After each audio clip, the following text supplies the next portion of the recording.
Hola, ¿qué tal amigos de YouTube? Muy buenos días, muy buenas tardes o muy buenas noches tengan todos ustedes, no importa el lugar del planeta donde se encuentren mirándonos. El día de hoy vamos a hablar sobre el equilibrio hidroelectrolítico. Vamos a ver la participación de aniones y cationes en el funcionamiento celular. Así que vamos con la intro y adelante.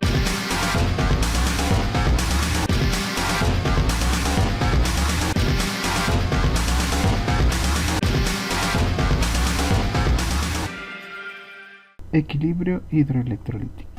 Para entender cómo funciona el equilibrio hidroelectrolítico vamos a ver algunos conceptos. Por ejemplo, vamos a ver qué es el balance hídrico. Cuando la cantidad de líquido que entra al cuerpo es equivalente a la cantidad que se pierde, estamos hablando de un balance hídrico. Y acuérdense que esto es muy importante en todos los fenómenos de la célula. Vamos a definir qué es un electrolito. Es importante recordar que un ion es una especie química, átomo o conjuntos de átomos con carga eléctrica positiva van a ser llamados cationes o negativas que van a ser llamados aniones. Por ganancia o pérdida de electrones, los iones disueltos en el agua pueden conducir la electricidad. El paso de la electricidad a través de una solución con iones se llama electrólisis. Los solutos que pueden liberar iones en el agua por disociación o ionización y que forman una solución conductora de electricidad se llaman electrolitos.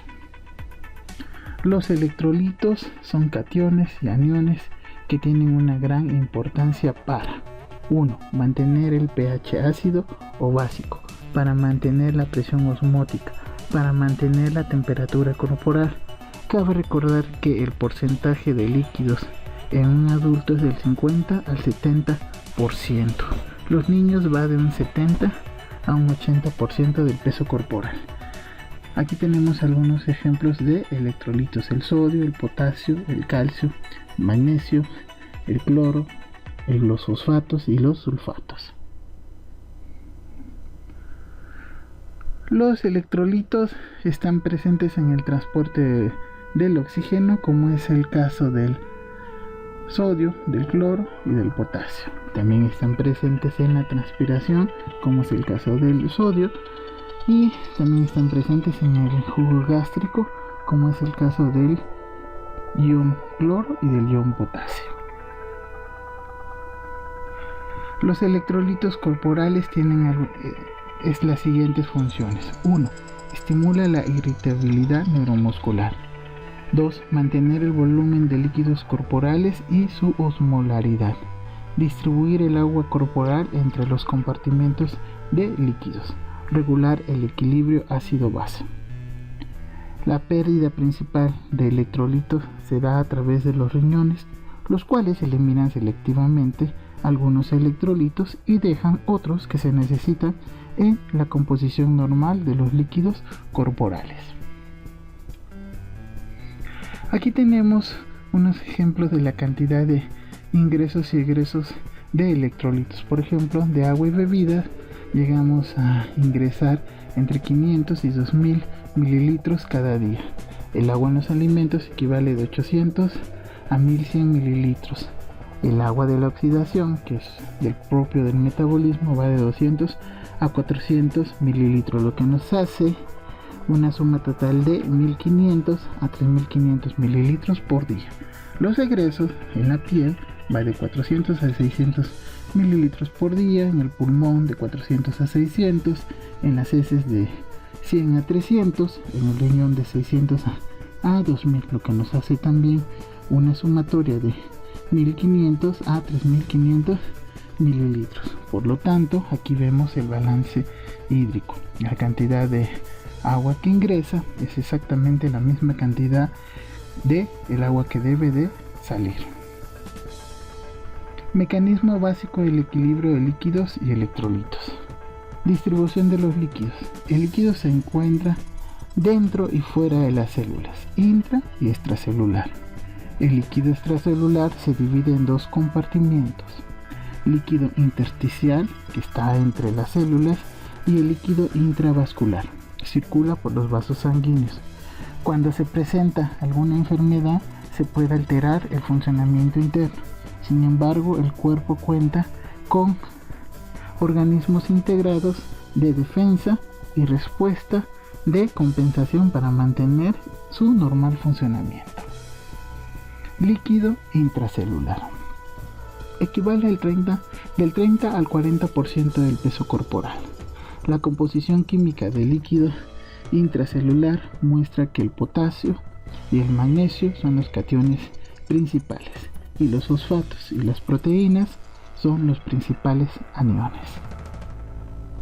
Y aquí tenemos la composición del líquido intracelular. Tenemos que el potasio tiene un valor de 150 miliequivalentes por litro, el magnesio tiene 40 miliequivalentes por litro, el sodio tiene 10 miliequivalentes por litro, mientras que de las cargas aniónicas tenemos que los fosfatos equivalen a 150 miliequivalentes por litro, el bicarbonato 10 miliequivalentes por litro y las proteínas equivalen aproximadamente 40 miliequivalentes. Si se dan cuenta, la cantidad de cationes debe de ser igual a la cantidad de aniones, y eso es una parte muy importante.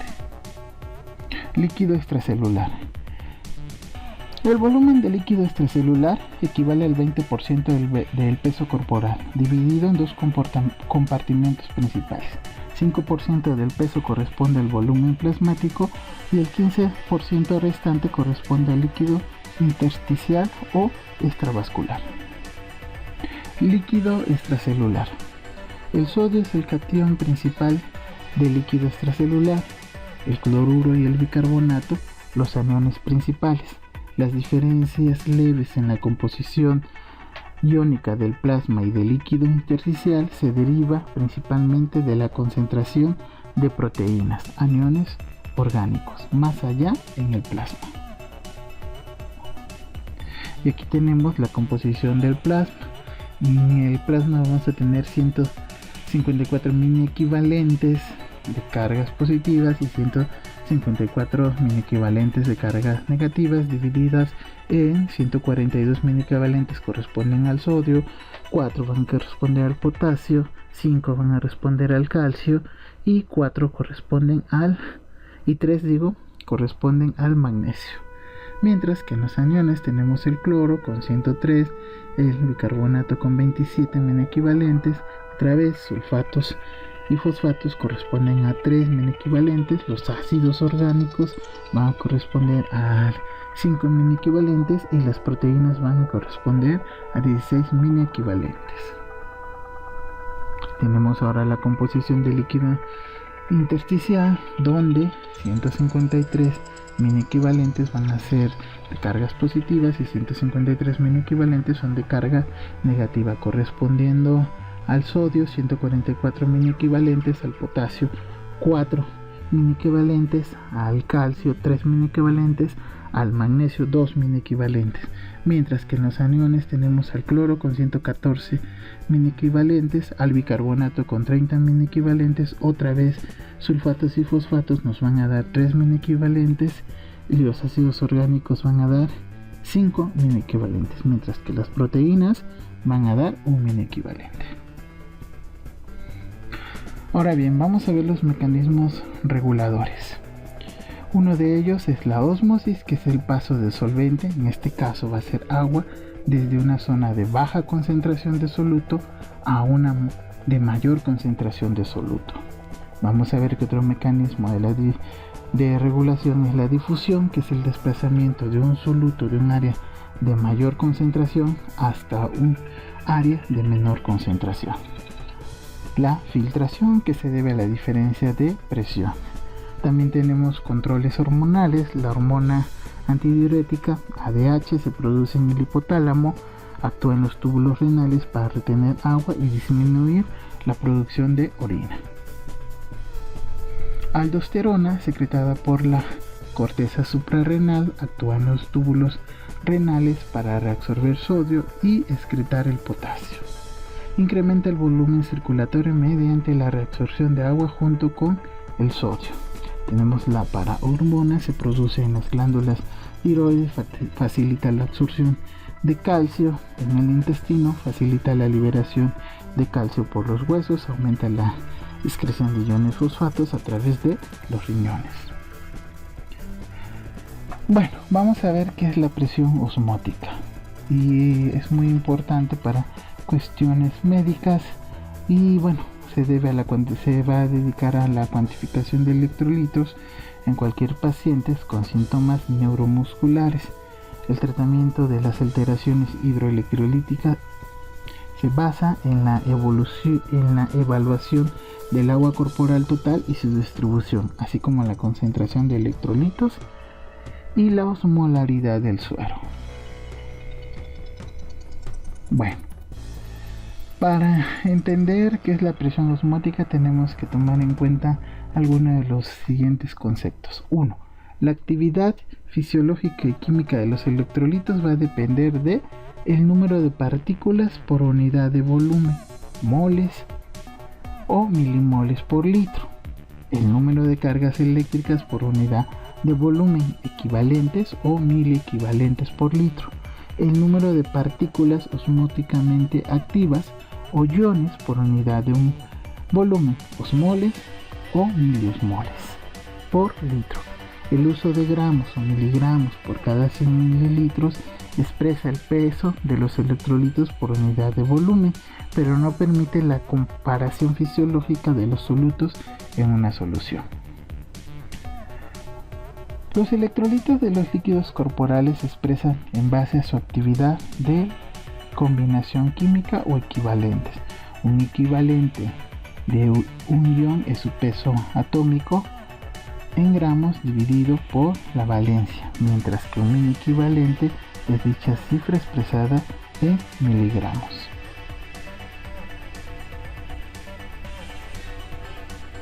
En el caso de iones univalentes, un inequivalente es igual a un milimol.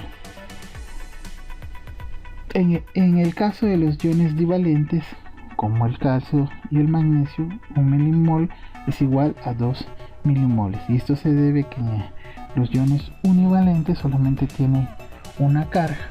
Por lo tanto, si dividimos su peso molecular entre 1, pues nos va a dar siempre 1. En el caso del calcio y el magnesio tienen dos cargas, por lo tanto tenemos que dividir su peso molecular entre 2. ¿Sale? Cuando se considera la presión osmótica de una solución, es más descriptivo emplear los osmoles y los miliosmoles. Bueno, final de cuentas, estos términos van a referirse al número de partículas osmóticamente activas de una solución, aunque no depende de la capacidad de combinación de las sustancias. Así, un mol de cloruro de sodio que se disocia casi por completo en sodio y cloro aporta 2 miliosmoles. Uno va a ser el sodio y otro va a ser el cloro. Mientras que un mol de sulfato de sodio, que tiene sodio, sulfato y oxígeno, se va a disociar en 3 partículas, por lo tanto nos va a aportar 3 miliosmoles. En un mol de sustancia no ionizada, como la glucosa, equivale a un miliosmol de la sustancia, es decir, la glucosa no se puede ionizar, por lo tanto siempre va a ser un miliosmol. Para determinar la concentración osmolar de una solución que contiene una mezcla de electrolitos y no electrolitos, hay que tener en cuenta las concentraciones individuales de todos sus componentes. Una fórmula muy sencilla para cuantificar la osmolaridad del suero y que ofrece una utilidad clínica es la siguiente. La osmolaridad va a ser equivalente a 2 sodios milimoles entre litro más glucosa milimol más boom, y esto nos debe de dar entre 200 a 320 miliosmoles. Aquí volvemos a tener la fórmula. donde el factor 2 se debe a que se consideran los aniones asociados al sodio. En este caso es el cloro y el bicarbonato. 1 milismol de glucosa equivale a 180 miligramos, lo que viene siendo 18 miligramos por decilitro, y 1 milismol de nitrógeno ureico o BUN, de sus siglas en inglés, equivale a 28 miligramos por litro o 2.8 miligramos por decilitro, que corresponde a la masa molecular de 2 átomos de nitrógeno en la urea. Entonces, una vez que se tienen todos estos valores, que se hacen estas determinaciones, se procede a hacer esta fórmula, y el valor, como ya habíamos visto, tiene que ser de 280 a 320. Cualquier valor o abajo o arriba de los que les acabo de indicar significa alguna alteración en el equilibrio hidroelectrolítico. Los electrolitos sodio, cloro y bicarbonato contribuyen con el más del 90% de la osmolaridad del suero. Los otros electrolitos, junto con las proteínas séricas, glucosa y urea, son responsables del restante 8%. El mantenimiento del agua extracelular depende básicamente de la concentración del sodio.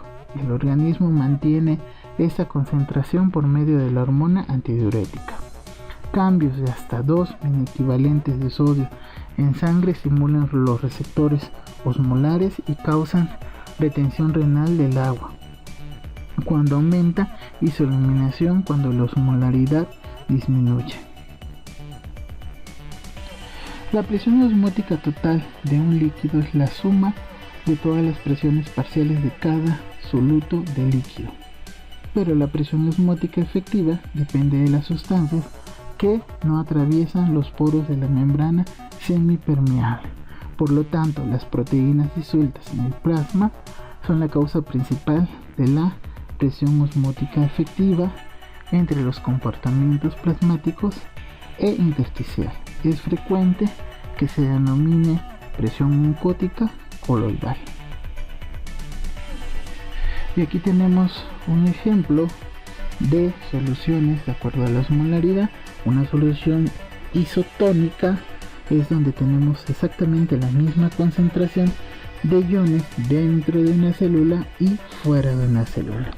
Una solución hipertónica es cuando la concentración de iones es más grande en la solución que en las células. Por lo tanto, el agua va a fluir de las células hacia la solución. Por lo tanto, las células se van a desinflar. En el caso de las soluciones hipotónicas, la concentración de iones es más grande dentro de las células que la que se encuentra en los líquidos. Por lo tanto, las células se van a hinchar porque el agua va a ir de la solución hacia el interior de las células. Muy bien, tenemos otro concepto que es la brecha aniónica. La brecha aniónica o anion gaps, por sus siglas en inglés, es la diferencia entre los cationes y aniones medidos en el suero, plasma u orina. La magnitud de esta brecha en el suero es frecuentemente usada en medicina para tratar de identificar la causa de acidosis metabólicas. Como vemos, aquí tenemos las cargas positivas y las cargas negativas, que es la suma del bicarbonato y el cloro, como ya habíamos visto que eran los aniones asociados al catión sodio, deben de ser equivalentes. Entonces aquí tenemos 140 y acá la suma nos va a dar una diferencia de entre 12 más menos 2 min equivalentes, y esto va a ser pura proteína. Factores que alteran el equilibrio de líquidos y electrolitos. Una ingestión insuficiente. Cualquier alteración de la nutrición se va a ver reflejada en nuestro organismo. Alteraciones del tubo gastrointestinal, vómito, aspiración gástrica, diarrea. Alteraciones de la función renal, un desequilibrio de la producción de la hormona antidiurética, afecta la función renal, en particular la función del agua. Sudoración o evaporación excesiva. Cuando la sudoración es excesiva, entran en juego dos mecanismos protectores: la sed, que aumenta el volumen de líquido ingerido, y el ajuste de la eliminación de agua por los riñones, hemorragias, quemaduras y traumatismo del cuerpo. En el caso de las quemaduras, también en algunos traumatismos se pierden líquidos y electrolitos de la circulación general que tienden a acumularse en los espacios intersticiales.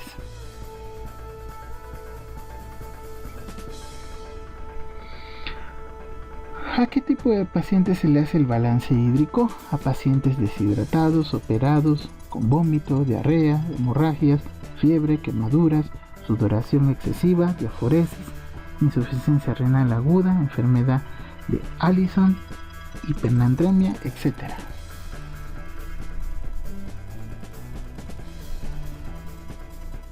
¿Qué es el balance hídrico positivo? Se presenta cuando los ingresos son mayores que los egresos, o los egresos son menores que los ingresos. Por ejemplo, 200 mililitros, ¿sí?, de ingresos y salen 1500 mililitros de egreso. Por lo tanto, tenemos 500 mililitros en la orina menos de la cantidad que se ingiere. Balance hídrico negativo. Se presenta cuando hay una disminución de los ingresos o un exceso de los egresos. Por ejemplo, tenemos de 1700 a 200, entonces tenemos que se ingresan 1700, salen 2000 mililitros, por lo tanto tenemos 300 mililitros que se orina de más. Bueno, con esto damos por terminado el video del día de hoy. Te doy las gracias por estar presente en este canal y te invito a que te suscribas, dejes tus comentarios y nos vemos hasta la próxima.